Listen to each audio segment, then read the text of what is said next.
שלום לכולם, וברוכים הבאים לעוד שלום. חרוז בשרשרת 555 מבית היוצר של יעל מילוא. היום אנחנו בשרשרת 555 סרנדיפיטי, בה אנחנו מספרים על אירוע מקרי בחייך שהפך לבעל השפעה על אנשים רבים, ואנחנו מבינים את התהליך על פי המתכון לסרנדיפיטי מבית היוצר של דוקטור תמרה טילמן ופילוסופיית יקום מקביל. לגמרי. אז היום יש לי את העונג להכיר לכם את כוכי שגיא, מאמנת לבניית חוסן פיננסי ואישי, מרצה בארגונים, לשעבר בכירה בבנק לאומי, ומתגוררת בנווה זיו, שזה בסביבות נהריה. נעים היי מאוד, כוכי, נעים מאוד, נעים מאוד. אז ספרי לנו קצת על עצמך, תציגי את עצמך בבקשה. אה, אני אתחיל מהדברים שחשובים לי, שחשובים מאוד בדרך שאני עושה כבר גם שנים ארוכות בתוך הבנק וגם בעולם שאני נמצאת בו היום. אני מלמדת אנשים, קודם כל, לבחור, לבחור ושהבחירה הזאת זכות וכדאי להשתמש עם זה. הדבר השני שאני מלמדת אותם, זה לתעדף, לראות מה יותר חשוב לעשות היום מאשר לעשות מחר. וכמובן, שאם אין לך, אני מסבירה לכל מתאמן ולכל כפיף שלי בתוך המערכת, שאם אין לך שותף, שייתן לך את הדחיפה ואת הרוח הגבית, אין סיכוי להגיע לשום דבר. אז אלה שלושת הדברים שהם אבן דרך מאז שאני מאוד מאוד צעירה. ועד היום, וזה הולך ומשתפר כל הזמן. ואם אני לוקחת את זה ליקום המקביל, לסרנדטיפי, זה אומר סרנדיפיטי. אף פעם אני לא אצליח להגיד את זה, תמרה, אני מצטערת. זה לקחת את הפוטנציאל וכל הזמן לתקן ולשפר אותו.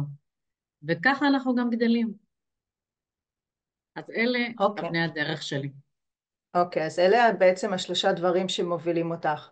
אז בואי נתמקד לרקע על לאדם יש זכות בחירה. תני לנו דוגמה, דוגמה מהקליניקה, דוגמה מהיום יום שלך שאת עובדת עם אנשים. אז אני אתחיל בכלל איך הגעתי לעניין הזה של זכות בחירה. אז אני הולכת אחורנית בשנים לבית שגדלתי בו, שהיה בית של הורים מעניקים, שהייתה להם יותר חוכמת חיים, והם נתנו לנו את האפשרות לבחור. ואם אני לוקחת את עצמי, אז אני כבר בגיל 14, שבכלל במקור הצטרכתי להיות זמרת, סיפור אחר לגמרי. הלכתי ללמוד פיתוח קול מחוץ לעיר, אני ילידת עכו, והלכתי ללמוד מחוץ לעיר, לנסוע לחיפה, לנסוע לתל אביב, כמה שנים טובות, 4-5 שנים, ועשיתי את זה לבד.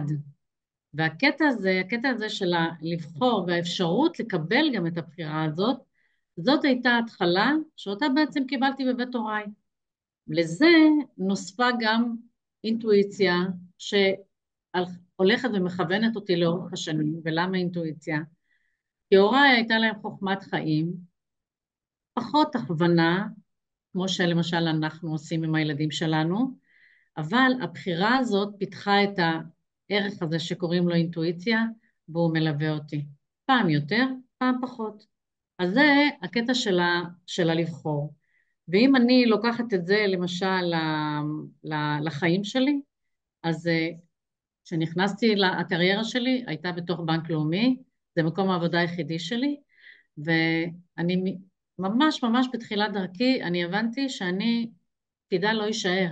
זה היה ברור לי, שאין לי מה לחפש בעולם הפקידות. למה? כי אני רוצה להיות במקום של המשפיעים, של המובילי דעה, של מקבלי ההחלטות, ואז מתחיל תהליך, שאם אני לוקחת אותו גם בחיים וגם ביקום המקביל, אז אני אומרת, אוקיי, אם לא הייתה לי זכות הבחירה שאותה התחלתי לאמץ מגיל יותר צעיר, לא הייתי מבינה שלהחליט ללכת להיות מנהלת במקום פקידה, זאת בחירה. זה בדיוק כמו אותה בחירה שאחרי שסיימתי ללמוד 5 שנים פיתוח קול, אז הגעתי ללהקה צבאית, וכשאני הלכתי ללהקה צבאית, אז מי שהיה בלהקות צבאיות זה רק בן של, אני ממש לא הייתי בן של. היה לי כישרון, שעדיין לשמחתי נמצא, ואיתו אני התקבלתי ללהקה צבאית, שהתמודדו עליי 3 להקות, זה נדיר היה ללכת לבד ללהקה צבאית. אותו דבר גם בקטע של הבנק. אז זה הקטע של הבחירה. אם אפשר אוקיי. להרחיב על זה עכשיו שעות, אבל לא נראה לי ש... כן. אז אני יודעת שהיו לך כמה סיפורי מקריות. אז תספרי לנו, תשתפי אותנו באיזה סיפור מקריות אחד שהביא אותך בעצם למי שאת היום, בדיוק כמו שתמרה לימדה ביקום כן, מקביל, כי שום אז דבר הוא לא במקרה, אנחנו כולנו יודעים נכון, את זה. נכון. אז תשתפי אותנו אני בבקשה. רוצה, אני אשתף. אני אשתף. אז קודם כל, ללכת לניהול, זאת, זה לא מקריות. זה לא קרה במקרה, זה מקריות, כי היה פה תהליך של החלטה ותהליך של לחשוב מחוץ לקופסה. בתוך המערכת הבנקאית לוקח לך כמה שנים כדי להגיע לניהול. אני למדתי באוניברסיטה בזמן שהכנתי את עצמי לניהול,